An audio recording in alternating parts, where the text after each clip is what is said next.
Rain fell softly against the glass windows of the small café, a quiet little place tucked away from the city's noise.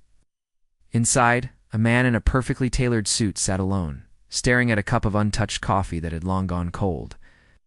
This was Ethan Hale, one of the most powerful CEOs in the city, admired, feared, and envied. But at that moment, with his shoulders slumped and eyes hollow, he looked nothing like the man whose face so often appeared on magazine covers. He looked broken. It was supposed to be his birthday. Yet there were no calls, no family waiting, no laughter, just silence. His assistant had sent a quick text, "Happy birthday, sir," and that was it. Ethan had everything. Wealth, success, an empire he built from the ground up. But tonight, sitting in that lonely corner of the cafe, he felt poorer than he ever had. He'd lost his father to a heart attack years ago, his mother to cancer soon after. His younger brother had cut ties after a bitter fight over their inheritance. His work had consumed him completely, and the people who tried to love him eventually left, because he never had time to love them back. He used to tell himself it was the price of success. But tonight, that price felt unbearably high. He sighed, rubbing his temples, wondering when his life had turned into this silent routine of meetings, contracts, and empty nights. And then, a small voice cut through the soft jazz music playing in the background. "Are you okay, sir?" Ethan blinked, startled. Standing right beside his table was a little girl, maybe 6 or 7 years old, with messy brown hair, big, curious eyes, and a pink raincoat that looked a little too big for her. She clutched a small teddy bear to her chest, looking up at him with genuine concern. He hesitated, unsure how to respond. I'm fine, sweetheart. Why do you ask?" She tilted her head, unconvinced. "Because you look like my daddy when he's sad. He used to sit like that too." Something in his chest tightened. "Used to?" he asked softly. She nodded. "He went to heaven last year." Ethan swallowed hard. "So sorry." "It's okay," she said, smiling faintly. "Mommy says he's watching us from the clouds, but sometimes I still miss him. When I do, I come here and talk to nice people so I don't feel lonely." Her innocence hit him harder than he ever expected. Here she was, this small, fragile child who had lost her father, comforting him, a grown man drowning in self-pity. He managed a small smile. "You're very brave," he said. She shrugged shyly. "Mommy says being kind makes you brave." Ethan felt his throat tighten again. "Your mom sounds like a wise woman." The little girl nodded proudly. "She works here." She pointed toward the counter, where a young woman with tired eyes and a warm smile was arranging pastries. When she noticed her daughter talking to him, she hurried over, wiping her hands on her apron. "Lily," the woman said gently, "what did I tell you about bothering customers?" "She wasn't bothering me," Ethan interrupted quickly.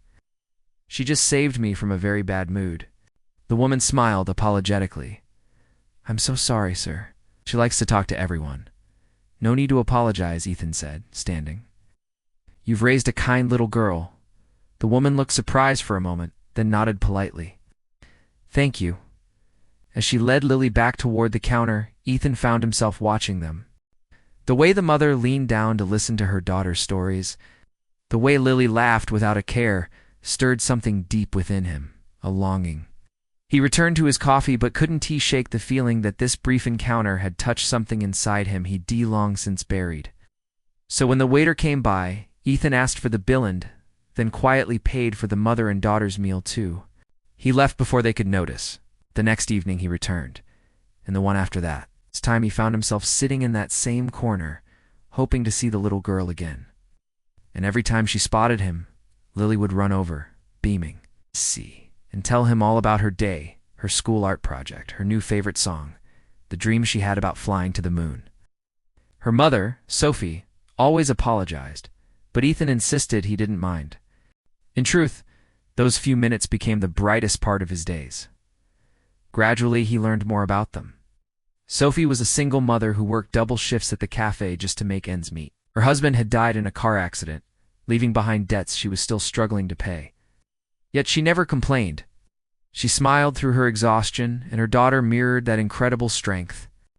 Ethan found himself admiring her resilience, her quiet dignity, her kindness. It reminded him of something he'd lost long ago, his own humanity. Weeks turned into months. Ethan began doing small things, leaving generous tips, secretly paying for their groceries, even donating anonymously to the cafe to help with maintenance. But what he valued most wasn't the gratitude. It was the connection. For the first time in years, he felt seen, not as a CEO, but as a person. One evening after closing time, Sophie found him still sitting there. "You come here a lot," she said with a gentle smile. "You know, I never asked why." Ethan hesitated.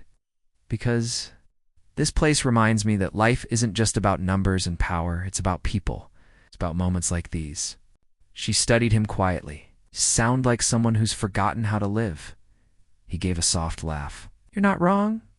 Sophie smiled. "Then maybe it's time you remember." That night, Ethan walked out of the cafe and looked up at the city lights.